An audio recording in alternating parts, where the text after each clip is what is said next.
السلام علیکم جی، کیسے ہیں سب لوگ؟ ٹھیک ٹھاک ہیں؟ امید ہے کہ سب لوگ ٹھیک ٹھاک ہوں گے، خیر و عافیت سے ہوں گے اور اپنے ہنستے مسکراتے چہرے کے ساتھ میری اس ویڈیو کو دیکھ رہے ہوں گے۔ آج ہم جس ٹاپک پہ بات کرنے والے ہیں وہ ہے میاں چنوں میں جو واقعہ پیش آیا۔ ایک دل دہلا دینے والا واقعہ یہ پیش آیا ہے۔ قرآن مجید کی بے حرمتی کی گئی اور پھر اس شخص کو قتل کر دیا گیا۔ اس میں اصل قصوروار کون ہے؟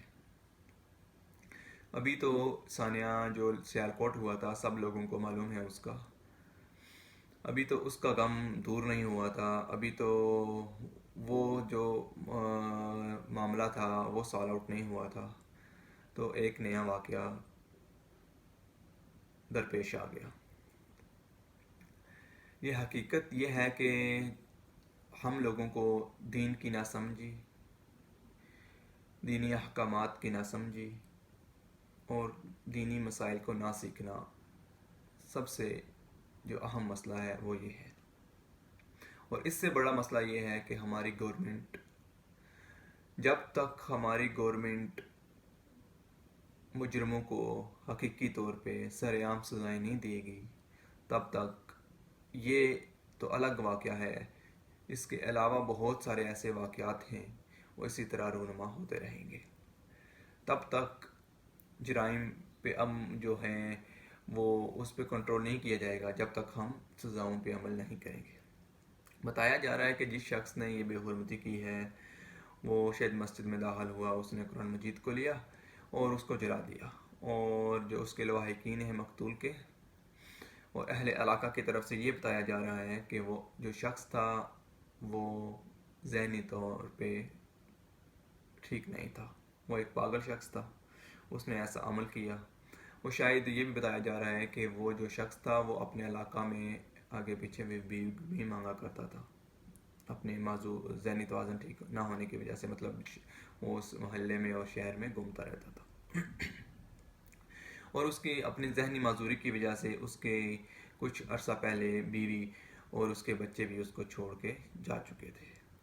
معلوم یہ ہوتا ہے کہ وہ واقعہ ہی یہ شخص ذہنی معذور تھا، اس نے اپنی ناسمجھی کی وجہ سے، کم عقلی کی وجہ سے یہ واقعہ کیا، قرآن پاک کی بے حرمتی کی۔ اس کے اوپر عوامی جو رد عمل آیا، کیا اگر اس نے یہ واقعہ کیا تھا کیا ہمیں اس واقعے کی تحقیق کی ضرورت نہیں تھی؟ کہ عوام اتنی اشتعال انگیز ہو چکی ہے، لوگ اتنے پاگل ہو چکے ہیں کہ کچھ بھی سن کے اور اس پہ عمل کیے جا رہے ہیں۔ یہ وجہ، اس قانون کو اپنے ہاتھ میں لینے کی وجہ، حقیقی وجہ یہ ہے کہ ہمارے جو قانون ہے ہمارا اس پہ امپلیمنٹ نہیں کیا جا رہا۔ اس طرح سے پہلے واقعہ ہوا جیسا آسیہ میلونہ جو تھی، اس نے کتنی بار اقرار جرم کیا خود، اور عدالتوں نے بھی فیصلہ 3 بار سنایا، عدالتوں نے فیصلہ ہی توہین رسالت مآب کی ہے تو اس کو سزا نہیں ہوئی، اس کو ملک سے باہر بھیج دیا گیا۔ تو اس طرح کے جب واقع ہوتے رہیں گے، جب قانون کا امپلیمنٹ نہیں ہوگا، جو حقیقی مجرم ہیں، جو حقیقت میں ایسے توہین رسالت، توہین صحابہ اکرام اور توہین قرآن مجید کرتے ہیں، تو جب تک ان لوگوں کو سزا نہیں سنائی جائے گی تب تک جو لوگ ہیں وہ قانون کو اپنے ہاتھ میں لیتے رہیں گے۔ عوام کو چاہیے کہ وہ کسی قسم کا بھی اس طرح کا واقعہ ہو جائے، اگر ان کے علاقے میں، ان کے محلے میں یا ان کے شہر میں، وہ پر اطمینان رہیں، وہ قانون کو اپنے ہاتھ میں نہ لیں، کیونکہ قانون ہمیں معلوم ہے کہ ہمارے قانون بھی امپلیمنٹ نہیں ہو رہا، لیکن پھر بھی ہر معاملے میں تحقیق کرنا ضروری ہے۔ کوئی بھی بات ہو، ہمیں تو یہ بتایا گیا ہے کہ انسان کے جھوٹا ہونے کے لیے یہی کافی ہے کہ وہ کسی سنی سنائی بات کو دوسرے تک منتقل کر دے، بات کی تحقیق کیے بغیر وہ اس بات کو آگے پھیلا دے، یہ تو جھوٹا ہونے کے لیے یہی کافی ہے۔ لیکن کیا ہم لوگ ایسے ہی کوئی بھی ہمیں کوئی ایک نعرہ لگائے گا ایک سائڈ سے کہ اس شخص نے بے حرمتی کی ہے یا اس شخص نے توہین رسالت کی ہے، تو ہم اس کو اٹھ کے مارنے کے لیے دوڑ پڑیں گے؟ یہ جو عمل ہے یہ عمل بالکل ٹھیک نہیں ہے۔ اس طرح تو کوئی بھی شخص کسی سے بھی کسی کی دشمنی ہوگی تو وہ ایسے آواز لگائے گا کہ اس شخص نے یہ گناہ کر دیا، یہ اس طرح کر دیا، توہین رسالت کر دی، توہین صحابہ اکرام کر دی یا قرآن مجید کی بے حرمتی کر دی، تو لوگ اس کو اٹھ کے مارنے چل پڑیں گے۔ تو ہمیں اس چیز پہ سوچنا چاہیے اور دینی احکامات کو سمجھنا چاہیے. حقیقت تو یہ ہے کہ جو ایک پاگل شخص ہوتا ہے اس کے اوپر تو شریعت ہی لاگو نہیں ہوتی. جو شریعت کے احکامات عام شخص پہ جو ایک تندرست شخص ہوتا ہے اس کے اوپر لاگو ہوتے ہیں، وہ ایک پاگل شخص کے اوپر جو ذہنی معذور شخص ہوتا ہے اس کے اوپر تو اس طرح کے شرعی احکامات لازم نہیں ہوتے. اگر اس شخص نے اس طرح کا عمل کر دیا تھا تو عوام کو چاہیے تھا، جن لوگوں نے اس کو بے دردی کے ساتھ قتل کر دیا، اس کو پہلے پتھر اور ڈنڈوں اور مکوں سے اس کو مار دیا گیا، پھر اس کو درخت کے ساتھ لٹکا دیا گیا، تو یہ کتنا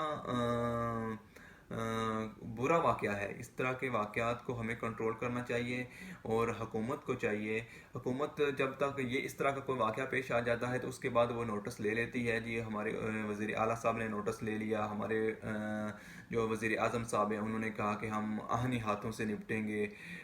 اور جب اس طرح کا کوئی واقعہ ہو جاتا ہے اس کے بعد اپنے بیان دینے کے بجائے ایسے واقعات کو، جو حقیقت میں اس طرح کے واقعات ہوتے ہیں، جو لوگ ہمارے عدالتوں میں پڑے ہوئے ہیں جنہوں نے توہین رسالت یا توہین صحابہ کرام کی ہوئی ہے، ان لوگوں کو سزائیں سنائیں. جب تک ہمارے قانون میں سزائیں نہیں سنائی جائیں گی، سزاؤں پہ عمل نہیں کیا جائے گا، لوگوں کو سر عام پھانسیاں یا سر عام سزائیں نہیں دی جائیں گی، تو اس طرح کے واقعات کو کنٹرول کرنا بہت مشکل ہے. سیکنڈ یہ کہ عوام سے ایک اپیل ہے کہ جب تک ہم کسی بھی واقعے کی، کسی بھی بات کی تحقیق نہ کر لیں تب تک اپنے آپ کو کنٹرول میں رکھیں اور اس طرح کے جو عمل ہوتے ہیں اس طرح کے عمل کرنے سے گریز کریں.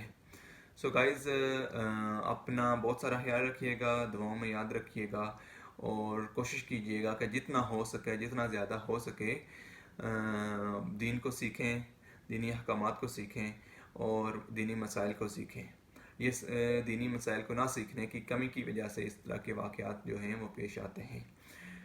ویڈیو کو شیئر کیجیے گا، چینل کو سبسکرائب کیجیے گا، اپنا بہت سارا خیال رکھیے گا. اللہ حافظ.